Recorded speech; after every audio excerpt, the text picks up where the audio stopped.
in Pumpkins Ranch for more public displays of homesteading. And so today we are going to start some seeds. And I've arranged kind of a collection to show you. And the first thing I want to talk about is um, we just got some new seeds from Native Seed Search. So you can find them online. We've got 6 kind of chilies. Santo Domingo, Winks Yellow Hots.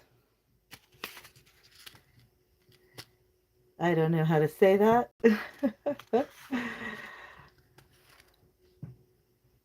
Alcada. Oh, hi there, Mount Zion Homestead. Yay! Thanks so much for joining us. And here's Zia Pueblo. We grew those before. Those are like an Anaheim chili. Excuse me. These are like an Anaheim chili, but they're a little bit hotter. And they grew really well for us, I think, in 23 or 24. And then this one. So Matt chose these. And it describes how they are conserving these seeds from indigenous populations. And it gives the instructions for how to plant them and how to seed save as well. So there's a lot of information on each of these. Native Seed Search. And then we also got the conservation sunflowers. And we started out with this back in 23, and I kept seed saving from that up until last year. The wild birds came. I think we were the only green patch of land for miles, and the birds were thick, and they ate darn near every sunflower seed, and any that fell on the ground, the chickens and turkeys ate. Hello, Natalia. Welcome. Welcome to the homestead. We're off-grid in northern Arizona, and I'm starting to start seeds for 2026. Okay, so these, I'm not going to plant these right now, but I wanted to show you that, unbox that haul for you. Boop. The thing I am going to pot up today is passion fruit. I think there are 10 seeds in there. I do not think that passion fruit is frost tolerant, so this may end up being an annual. And I got this from the feed store in St. John's. They have a nice seed shop in that feed store. And I like to shop local whenever I can. Yeah, I hope we do get some yummy fruit off of it. But it recommended to soak the seeds for 24 hours before. And then it says to transplant outdoors after the danger of frost. So I've got 5 cups here, and I've got my soaked seeds. So let me set the tripod back up. Lovely for everyone to join. Really appreciate you all being here. Yeah, I learned the most so far from reading the seed packets. But then also, Steve gave me this. So I'm looking forward to learning more from that as well. So let's see. I'm going to go ahead and plant 2 seeds in each cup.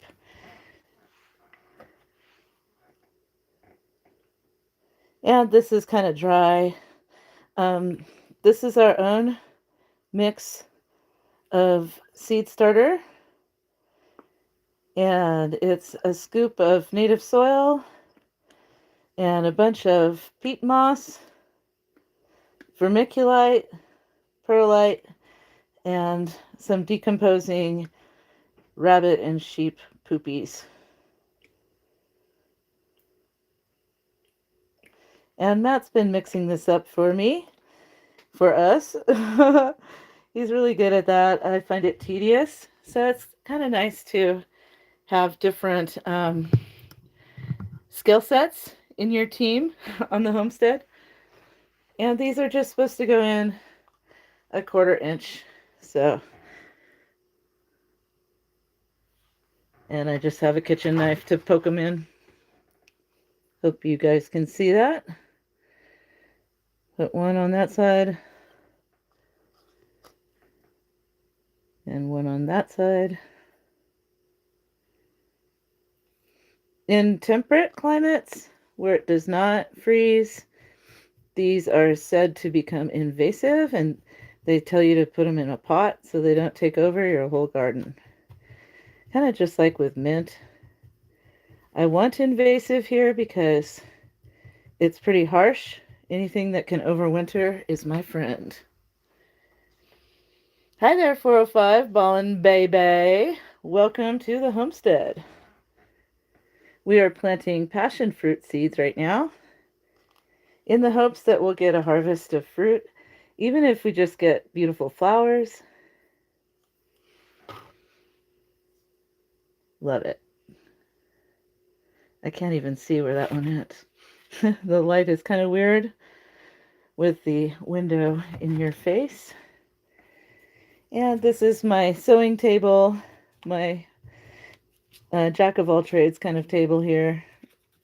In our fifth wheel, we did not have a built-in dinette, which I'm thankful for. That was one of the reasons why we picked this fifth wheel, was it had a regular table and chair ensemble for the dining area.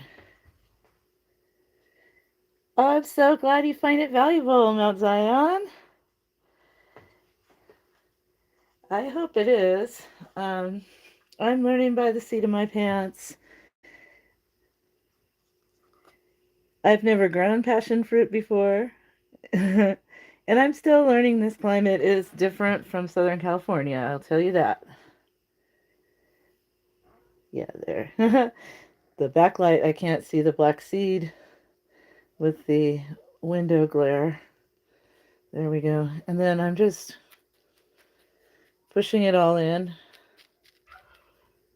so that it gets good contact.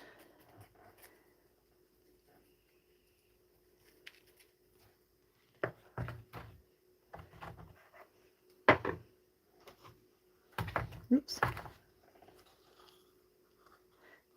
Thank you. Hey there, Jamie. Greening the Mojave Desert. Everyone should go and subscribe to these folks that are chatting in the chat. So make sure to take a note to find their channels. Mount Zion is their new homesteaders coming to the White Mountain area. Lovely couple. Look forward to meeting them.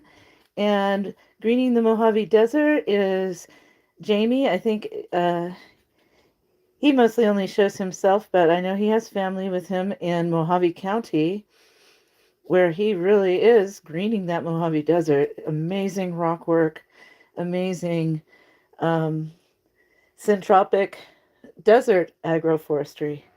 So check him out. We are planting passion fruit seeds. And this is my last pot, and I have 3 seeds, so I guess I had 11. 11 passion fruits. These are supposed to take 30 days to germinate. Who has time for that? I get kind of impatient with seeds. One of the reasons why I'm more new to these long germination type of plants, which is where we're starting this early in spring here in Northeast Arizona. Last frost is May 15th. So if you have long germinating things, you can get started indoors months in advance. Okay, so that's my passion fruit setup, and I've got a little sticky note that says so.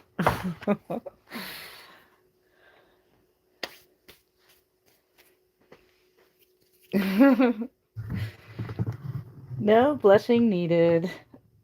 We're here to support each other. It's a hard knock life going off grid in Arizona, and we're all family. Okay, so this is empty. I'm going to rinse it out.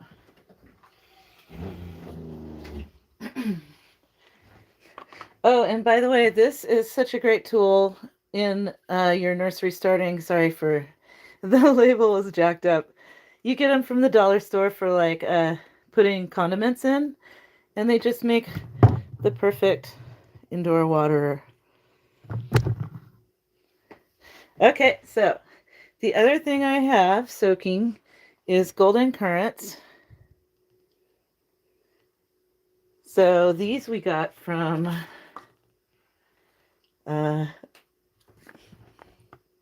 here it is, earthcareseeds.com. And these go down to zone 2, so they're very frost tolerant, and up to 8, so they should handle the heat as well. Am I ever going to try elderberry again? Sure, definitely. Right now, I have a large volume of seeds to plant, but maybe next year or whenever I come across them. Anyways, these ones, you're supposed to soak them in the fridge for 1 or 2 days. So they were in the fridge for 2 days. And those are going to go outside and get direct sown.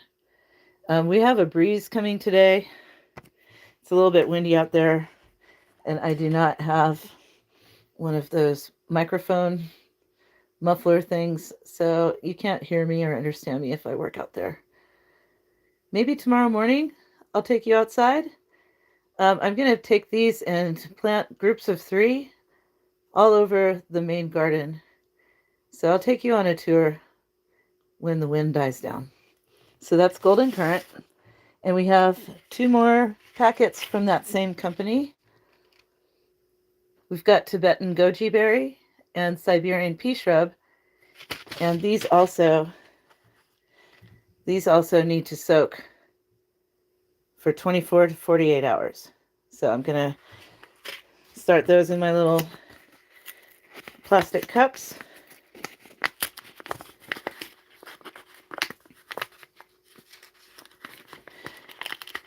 Ah, the Mexican variety of elderberry. That might work. You were right about the cushaw squash, Jamie. I grew cushaw squash last year, and it did great. So these are pretty tiny for the goji berry. Look how tiny those are. Oh, did you know that goji berries are related to tomatoes? They're like a shrubbery tomato. And then I'm just going to add some water. And then I like to put these cups on top of their packets until I write on them with a Sharpie. And I have another one here. Rinse it out.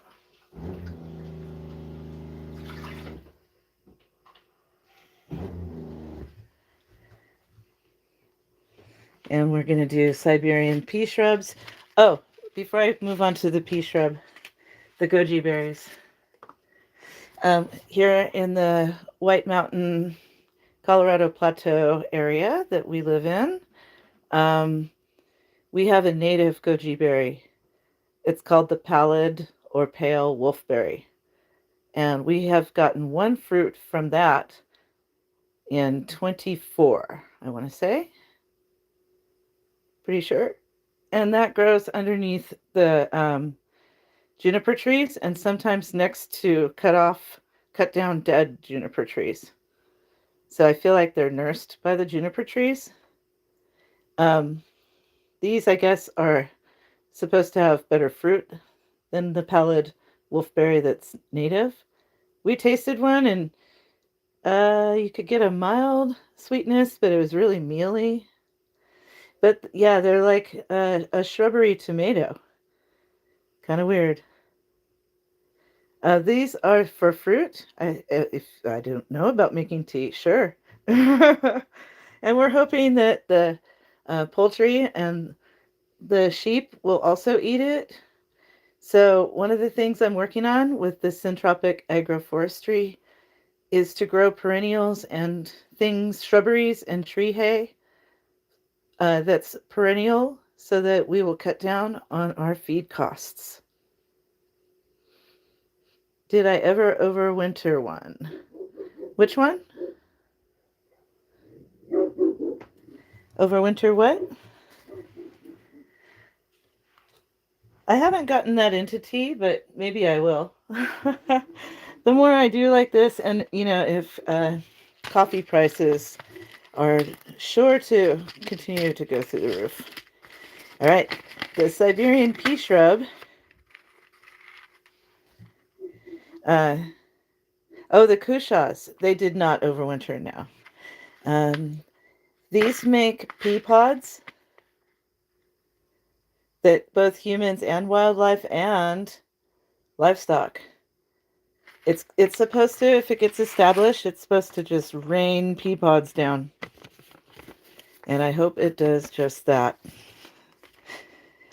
Turkeys are awesome, but they need really high protein turkey feed, like upwards of 25% protein. And that gets expensive in the growing season. So it would be really lovely to have homegrown protein falling off the trees.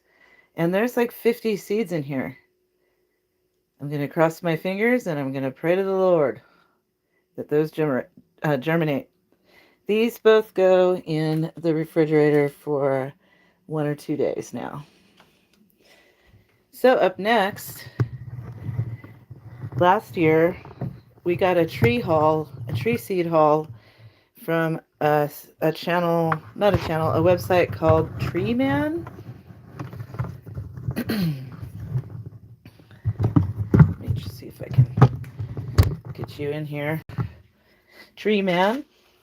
And we bought all these tree seeds from him. Take care, Jamie. Have a great day watering. It's such a relaxing chore. I spent a couple hours watering the other day.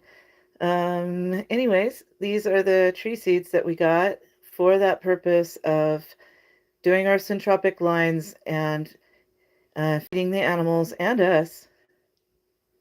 So a lot of these are already, I wrote striate there, but it should say stratify. And then some of them need scarification where you scratch them. So stratifying means when you do this.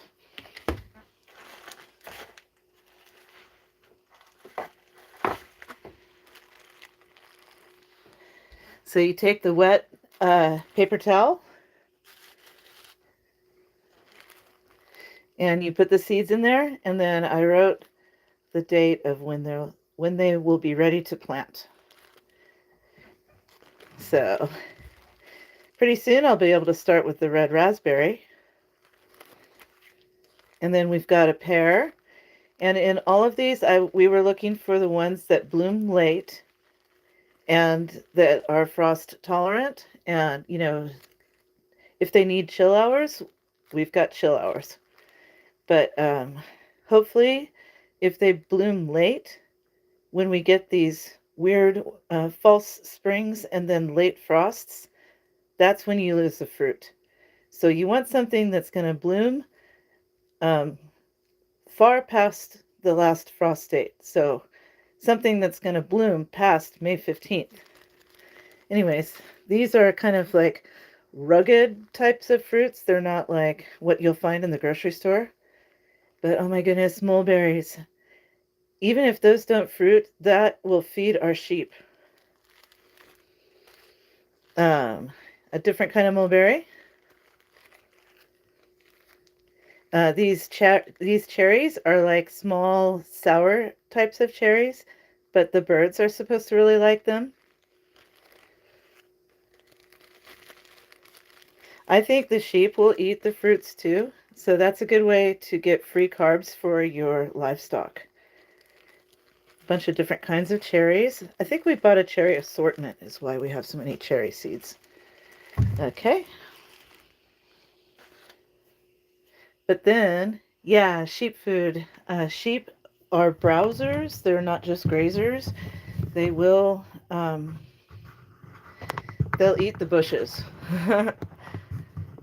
um, they say that the ruminants come in different feed browsing styles. Cattle graze the grass. Sheep will graze grass and low shrubberies. And goats stand up to eat off of trees. Okay, so I've got more tree seeds that need to be prepared. Here's the European bird one. This one needs to be scarified before it's soaked. So, you know what? Let me grab some baggies and some paper towels.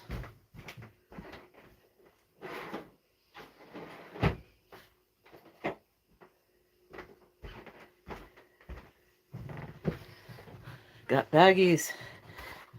Got my paper towels. Okay, just gonna fold it. I'm gonna wet it at the sink right here behind me.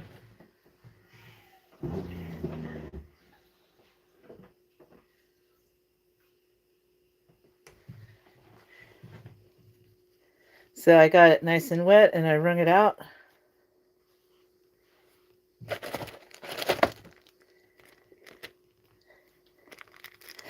And a lot of good gardening channels do this kind of thing. Like you can watch David the Good, literally a good gardening channel. He hasn't been doing as many gardening videos, but he always talks about how his refrigerator is full of sprouting seeds. And he does a lot of grocery store fruits. Or we're trying to get hold of some Navajo peach seeds because those obviously are heritage seeds that will grow in our climate. Okay, so these ones are supposed to be scratched though. That's scarified.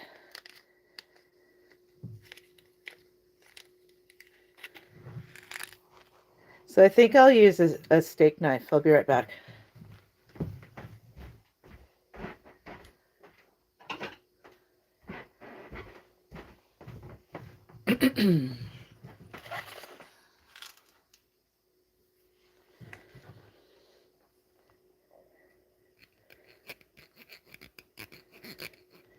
And I've never done this before, but I've heard people talk about it. Avocado trees are frost. They'll die in the frost, so sorry. I had to leave my avocado tree behind in California. Also, citrus trees don't live here, so I had to leave my lemon and my orange tree behind. My son is crazy for citrus, and he wants to try to do, there's like some kind of Siberian technique where you plant the tree in a deep trench. And then it's like kind of a wallopini for one. Yeah, you want to look for fruit trees for zones 6A or 6B. We're kind of right on the line between 6A and 6B. It gets down to 0. It can get down to sub-zero in our climate. So you want to find out what degree tolerance your choice has. Yep, 6A and 6B. I don't know what your elevation is. If you're closer to Vernon, you guys get like more snow, and I think you get more rain than we do. We're here way out northeast of you, past St. John's. So we are in a microclimate with wind coming from New Mexico across that that view I show. That's like, you can see New Mexico across the way there.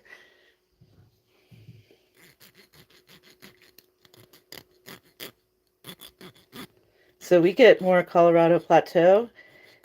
People in Vernon get more like the Show Low White Mountains kind of climate. I'm just scarifying my bird cherries, in case you just came in. Scarifying the bird cherry seeds with a steak knife. Oh, thank you. Oops, I dropped that one. Thank you for saying the views are gorgeous. They shift and change with the different weather and with the different light, and we get a lot of rainbows straight out the window this way. I've never seen so many rainbows in my life till we moved here. Monsoon season is rainbow season. Once in a while, if it rains in the morning, though, Matt will get a rainbow on his way to work in the west. So, but that's a rare occurrence. We mostly get the rainbows with the afternoon monsoons in the east. If you just came in, I am scarifying bird cherry seeds, and I'm popping them into a baggie with a wet paper towel in it. And those are going to get popped into the refrigerator. I have to look at my notes to tell you how long. Boop. Get on the baggie, on the napkin. Oh, you'll see a lot of rainbows where you're at too.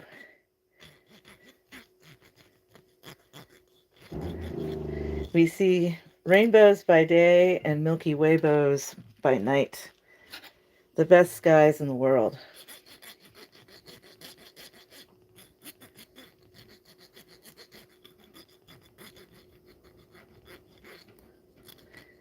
Do you guys see the Milky Way from your property? It's magical. And then we had those crazy aurora things. I don't even know what was causing those. We get a lot of falling stars.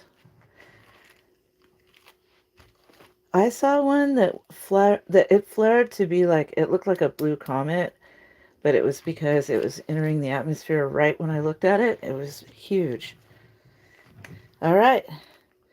Now I need to write on it. Eurobird cherry. And that's supposed to stratify warm for 120 days. Oh my goodness. Where am I going to put that?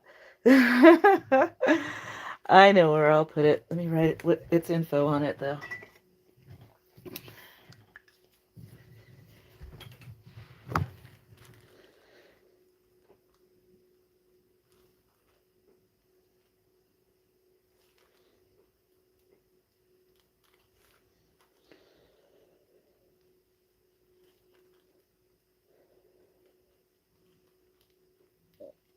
And then cold for 100 days. That is a delayed gratification.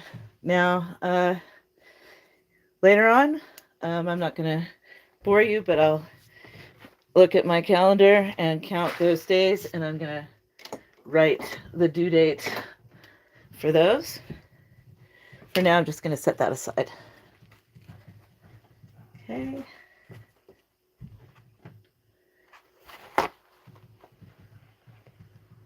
Right, there's this saying, when's the best time to plant a tree? 20 years ago. Second best time is now. All right, here's another paper towel. I got it soaking wet and wrung it out. Pop that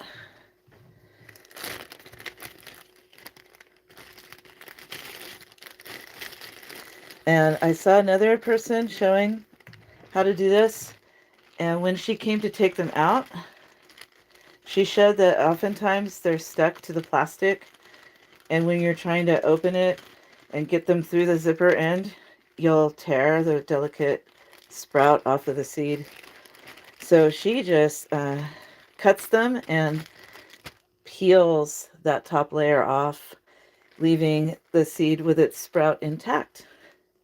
Okay, up next is pomegranate.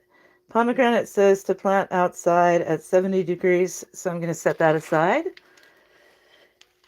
with the golden currants because those are ready to go outside.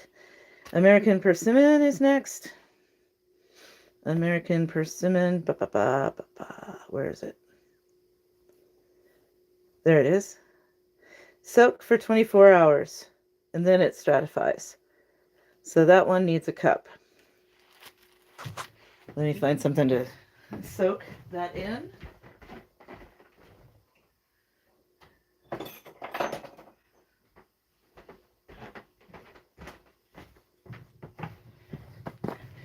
I have a little sauce ramekin.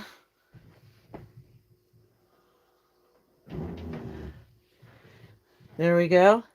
And we are going to soak the persimmons for 24 hours. And when they've soaked, tomorrow, they will go into their plastic bag.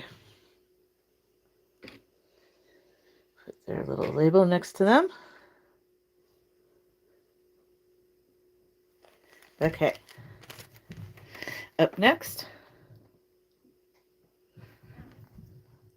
sea buckthorn. Sea buckthorn is a spiky shrubbery, and in between the spikes, it has like bright orange little tiny berries that are full of vitamin C, and the birds are going to go crazy for them.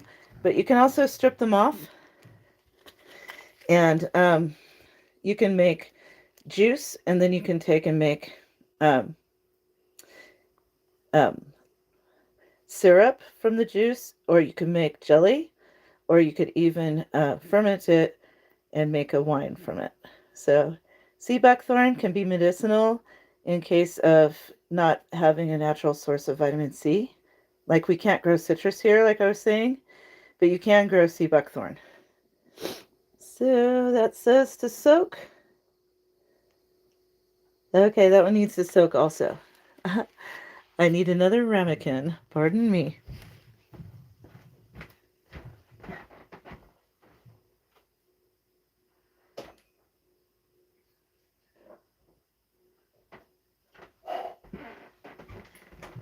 I found a little spice jar. An empty spice jar. So I'll just pop the sea buckthorns in there.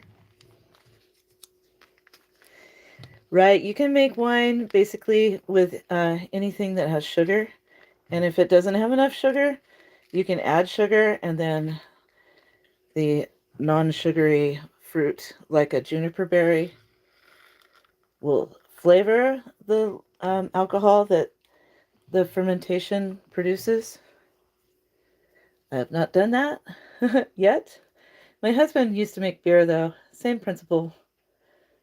The yeast eats the sugar and excretes alcohol. All right, so that's sea buckthorn. That's got to sit for a day or two. And next, that one. Okay, I already wrote that one. The thornless honey locust. This one I'm the most excited about because this will make a full-on tree.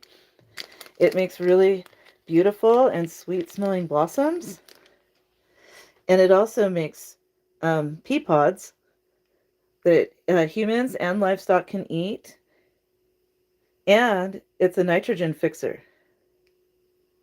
Now this one needs a hot water soak and scratch.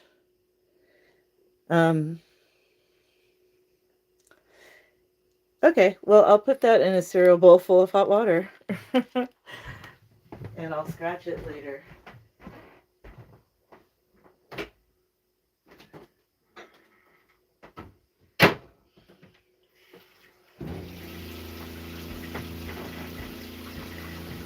Luckily, our water heater in the RV gets the water super hot.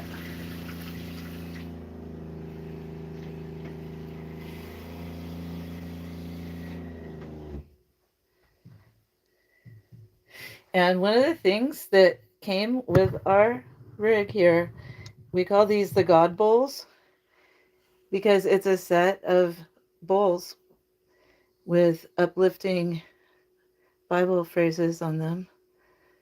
And these really helped me focus and get through some pretty rough times here on the homestead.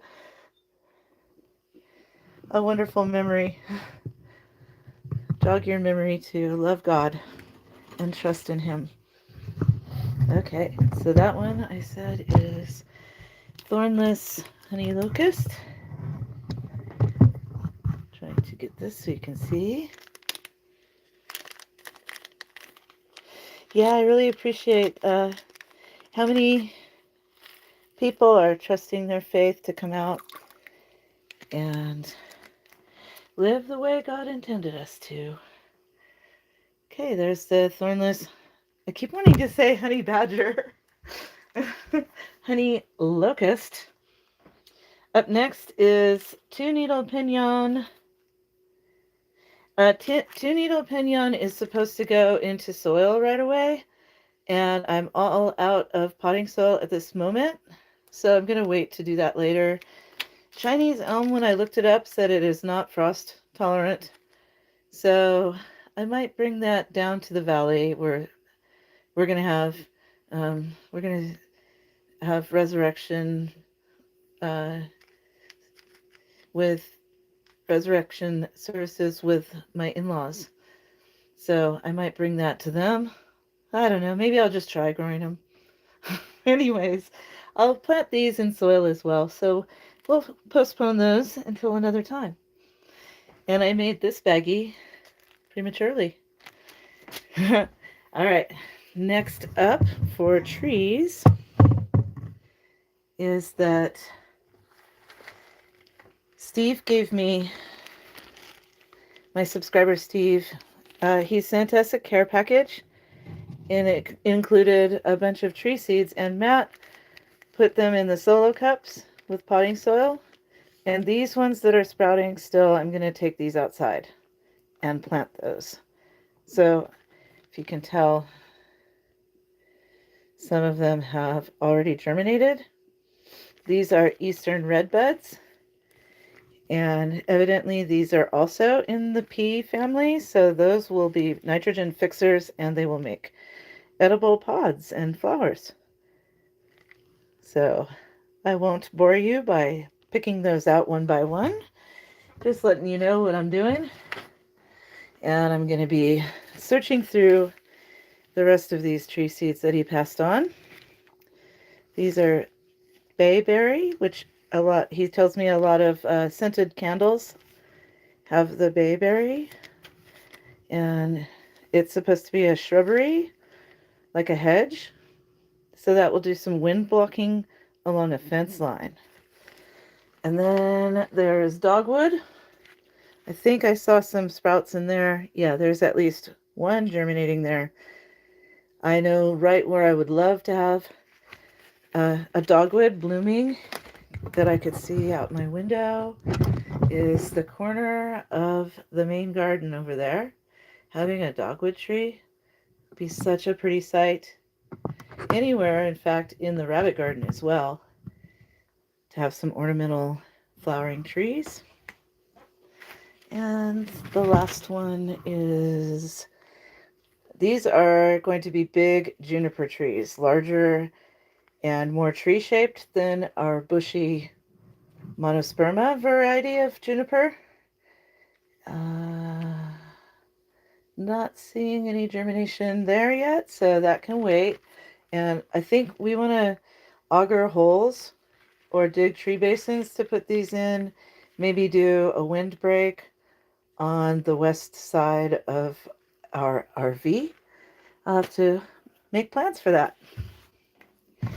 And the final part that I'm going to share with you about seed starting is that we are having unseasonably warm early spring. Oh, yes, you guys have the alligator juniper.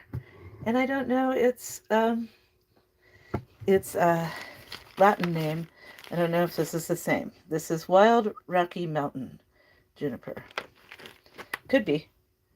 Okay, so anyways, it is prematurely warm, and it's forecast to be prematurely warm going forward for some time. So I'm going to plant direct sowing things out in the garden earlier than I ordinarily would. Plus, I'm seeing things out there already volunteering. So inside this sour cream container are thousands and thousands of lettuce seeds from last year. So these are just kind of like the whole flower thrown in there because it's really hard to tell. The lettuce seeds are extremely tiny. They're in the aster family, like the sunflower is, so they make kind of a daisy puff. Yep, so I'm going to plant more of those. I'm already seeing volunteer lettuce come up. And so in that vein of lettuces, I've got M.I. Gardner gave us a bonus pack of salad bowl lettuces. So I'll plant those. Lettuce grows really good up here. I hope you have good luck with it. Radishes, these germinate in just, like 3 days, and they're ready in like 25 to 28 days.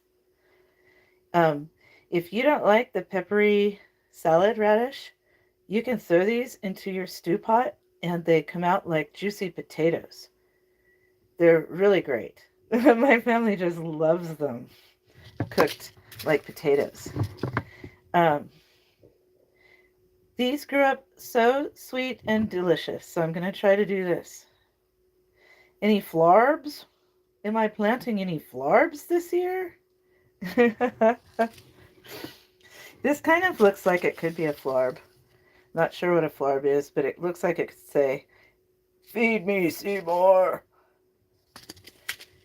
Anyways, that says it's supposed to germinate at 45 degrees, so I think it's going to do okay. Arugula is very frost tolerant, and I think I saw some of this coming back from last year. And the Swiss chard is waking up out there, so I'm going to plant some seeds and see if I could get more Swiss chard going. Spinach tends to be frost tolerant. I've grown it before where it had snow on it, and it did just fine. So, sorrel has also volunteered back. It went to seed outside, and it dropped seeds all over the ground. This one's another citrus substitute. It tastes like lemon. And then I have my hoop trellis. It has dead peas on it right now, and it has grass growing at the base. So I think it's time to do peas. Peas are frost tolerant. They're not like a hard freeze tolerant, but they are a mild frost tolerant. So these we propagated. These are your ordinary shelling peas where you open the pod and take out the little peas. But these ones, these are my favorites. Oh my goodness. These are Magnolia snap peas that I've propagated over generations. So here's the original seed packet from Botanical Interests. I started those way back in Southern California, and then I brought the ones that are loose in this bag here with me and been planting them year upon year. They germinate great years later. And then I did propagate some off of those. So these are the next generation. And it says 2024. So These guys are pretty frost tolerant. They're pretty heat tolerant. They stayed alive all summer long, even when it got close to 100. And they will just make pounds and pounds of these beautiful purple snap peas. And you eat them pods and all. So you don't have to, unzip and take out the little peas to eat them like this kind. But I'm going to grow both. And at their base, I didn't plant any carrots last year, but at the base of the snap peas, I'm going to be planting some carrots. So when I can go outside again, I'll show you how that goes. I could go outside today, but I can't really take you with me because it's way too loud. Now here's kind of to come back to Greening the Mojave Desert's question about Cushaw squash. Overwintering it. I did not overwinter it, but I did save seeds. Oh, I hope you can grow some too. Try the short varieties. That's why, let's see. The short varieties, they go fast and you don't have to worry about such fluffy soil. Carrots want to have very fluffy soil. The other thing about carrots is that you have to put something to cover over them that keeps them damp and dark. A lot of people will put a board over top of them. I've put wet cardboard over the top of them. Once I had straw mulch that had turned into like a thick mat, and I could peel it apart like paper, and I put sheets of that over top of them, and then it just biodegraded. I wish I had more of that. But I guess, like if you had compressed compost or something, you could put that over it. But they want to be dark until they sprout. And as soon as they sprout, take the lid off. Keep them damp. All right. Cushaw squash are technically winter squash, which means they take a long time. And then they create a hard skin winter squash that keeps over the whole winter. So you can keep these on your shelf over the course of winter and then have, pumpkin dishes in the middle of January, which is what we did. And this one was really prolific. They make green and stripy balls with a handle. And the big one that these came from was, I don't know, like a volleyball almost. It was awesome. And then these ones, these white ones might be those, but these orange ones are definitely, these ones are butternut. So butternut is, I'm sure you know, with the rich orange flesh, they're kind of bowling pin, squatty bowling pin shape, but they have a small seed cavity. So this is just all crammed into one little place and a lot of flesh. And they taste like pumpkin pie. So I'm going to plant those early. In the past, I've planted squash early and it comes up when it's ready. So it doesn't rot. If you have rodents, they might dig them up and eat them. Birds might get them. But you plant these fairly deep, like an inch deep, and mulch heavily. And I'm going to put those on my breaking down of sheep bean pile. I've got kind of a nice moldering sheep bean pile. So I think I might plant those there this week. And I will keep you updated as the wind allows. So that's my overview of seed starting in late winter, early spring. Thanks so much for joining me, especially you all at Mount Zion Homestead. And I hope everyone goes to their channel, has a look as they start their journey underway in the same kind of climate and area as we are doing it, Northern Arizona. Thanks so much. Cheers and blessings.